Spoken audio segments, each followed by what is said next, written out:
خب من چند گفتنی دارم. ما قبلا هم ثبت آمدیم به اینجا که میخواستم لیسانس بگیرم.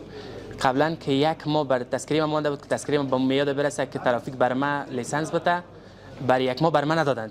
یعنی که من از این رضایتم به است که خوب است که بر سن به هیچ وجه اینا لیسانس نمیدن.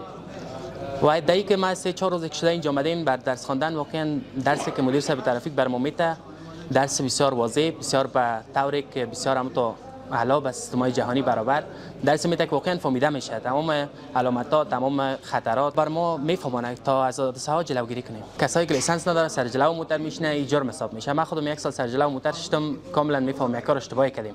نباید به لیسانس انسانی که لیسانس نداره نباید سر جلو موتور بشینه.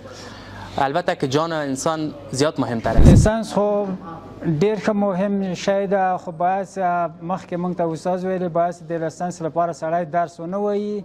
لیسانس خو یو څه د ورکوي هر رقم سي، خو لکن خپل د ژغورنې د مسلمان او د خپل د عامه پوهنې دپاره درس وایي. څوک چې لیسانس نه لري را دي سي اوله دلته د درس وایي، خپل د علامه د ترافیکي، اشاره د ترافیکي او ټول قوانین د ترافیک زده کړي، پس له هغه بیا لیسانس واخلي. دا به ډېر ښه سي چې حادثه د ترافیکي به هم کم سي او نور ضایعات د مالی و جانی به نه وي پکې.